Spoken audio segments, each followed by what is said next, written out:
राजा जागे, उठे बिस्तर से, अंगड़ाई ली, जम्हाई ली, फिर बोले हंस के, आज मुझे क्या करना था? कुछ याद था, अब धुंधला सा। शायद मुझे शहर जाना था।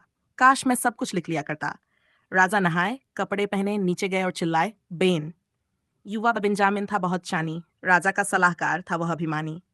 क्या बात है महाराज, क्यों बुलाया? राजा बोले, बेन, क्या तुम्हें याद आया आज मैं क्या करने वाला था?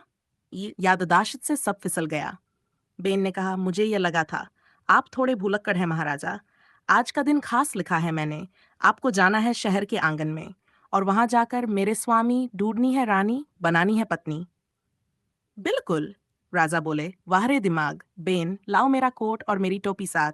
मुझे दिखना है बहुत सुंदर, भव्य, एक रानी ढूंढनी है हो जो मेरे योग्य। राजा और बेन शहर गए, जहां सुंदर बालिकाएं थीं भरे। सड़कों पर थी नारियां सुशील, हर कोई बन सकती थी रानी असली। बेन ने कहा, यह मुश्किल नहीं, किसी एक को चुन लेंगे हम यहीं। राजा बोले, मेरे जीवन की बात, मैं चाहता हूं एक प्यारी सी साथ, पर केवल सुंदरता नहीं चाहिए, एक रानी को दया भी होनी चाहिए। बेन ने कहा, आपकी बात है सही, रानी को होना चाहिए दयालु और कोमल हृदय वाली।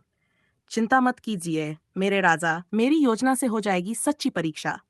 पहला कदम है वेश बदलना, आपका राजसी वस्त्र छोड़ साधारण बनना।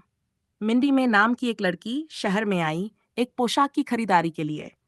रैंस नामक युवक ने उसे नृत्य पे बुलाया और मिंडी में ने हाँ में जवाब जताया। जैसे ही वह वस्त्रालय में जा रही थी, एक आवाज ने उसे रोका वहीं। एक भिखारी, गंदे और पुराने वस्त्रों में, उसने कहा, माफ कीजिए पर मैं भूखा हूँ।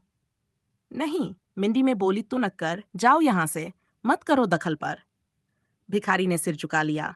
अफसोस, वह तो प्यारी थी, बस इतना कहा। बेशक अब तक आपको पता चल गया होगा, वह भिखारी असल में राजा ही था।